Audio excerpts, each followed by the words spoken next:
কি হলো তোর আবার? হ্যাঁ, এভাবে কাশি কি করে বাঁধালি? আমি তো বুঝতেই পারছি না। এই অসময়ে ঠান্ডা বাঁধিয়ে ফেললি মা?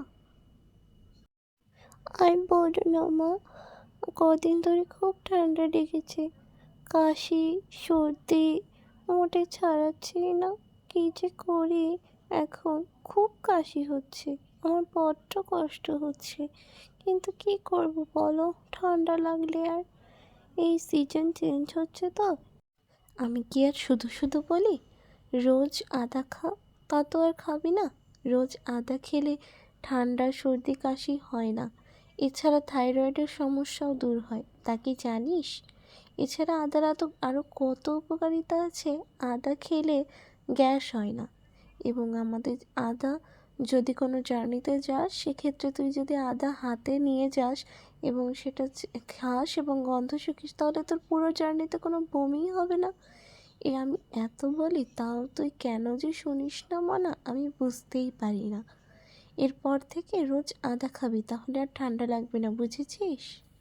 আর জানিস, আদা খেলে আদায় থাকা অ্যান্টিঅক্সিডেন্ট আমাদের রোগ প্রতিরোধ ক্ষমতা বাড়ায়।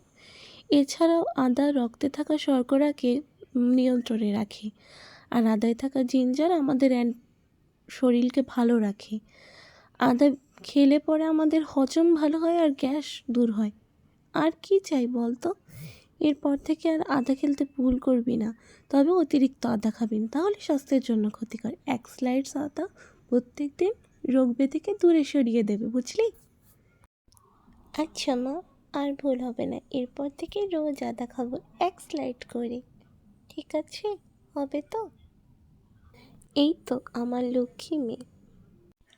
এই যে বন্ধুরা, তোমরা শুনেছ কথা? তোমরাও কিন্তু আদা খেতে ভুল করো না। এক স্লাইডস আদা রোগ প্রতিরোধ ক্ষমতা বাড়াবে, আর সিজন চেঞ্জেও তোমাদের সর্দি কাশি হবে না। ভালো থাকো, আর সাবস্ক্রাইব আর লাইক দিতে ভুলো না যেন।